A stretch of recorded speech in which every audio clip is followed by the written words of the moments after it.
l'énergie cinétique. À cause de l'inertie ou de la paresse, cette boule de billard ne veut pas se déplacer.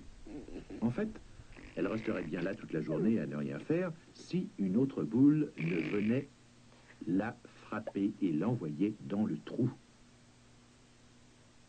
La deuxième boule force la première à bouger.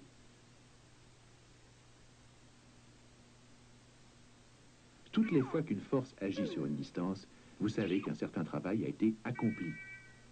Bon, mais d'où vient ce travail? De la deuxième boule de billard, naturellement. Mais qu'est-ce que cette boule a de si extraordinaire pour être capable de déplacer l'autre? Elles ont toutes les deux la même masse, n'est-ce pas?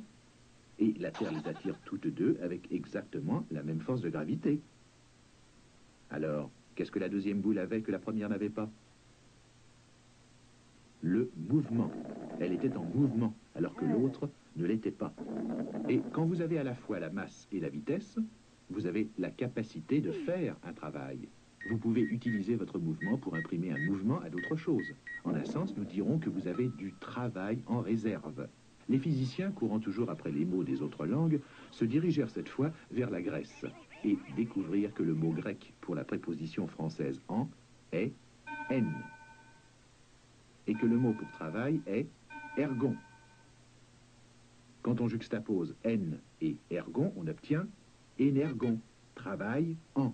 En quoi? En réserve, ce qui nous donne le mot français énergie. Et les physiciens se mirent d'accord pour utiliser ce mot dans le sens de capacité de faire un travail. Donc, la boule de billard en mouvement a de l'énergie.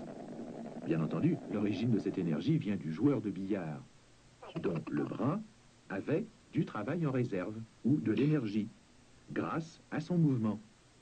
Cette énergie a été transmise à la queue de billard quand le bras l'a actionné. À son tour, la queue a transmis l'énergie à la boule de billard en la déplaçant et en l'envoyant frapper l'autre boule, la forçant ainsi à aller dans le trou de la table de billard. À chaque stade, un nombre de joules de travail a été dépensé. Le bras actionnant la queue frappant la boule frappant l'autre boule. Mais puisque le travail, ce n'est que de l'énergie en action et qu'il n'y a pas de travail possible sans énergie, autant dire qu'un nombre de joules d'énergie a été dépensé chaque fois. Et c'est précisément ce qu'il faut dire, que le travail et l'énergie se mesurent tous deux en joules. Imaginez des joules transférés d'une boîte d'énergie à une boîte de travail, puis à une boîte de force multipliée par distance. Des joules d'énergie sont dépensés non seulement par les joueurs de billard, mais par les joueurs de hockey et les joueurs de football, les menuisiers et les terrassiers. Et toute l'énergie dépensée dans ce travail n'existe que grâce au mouvement.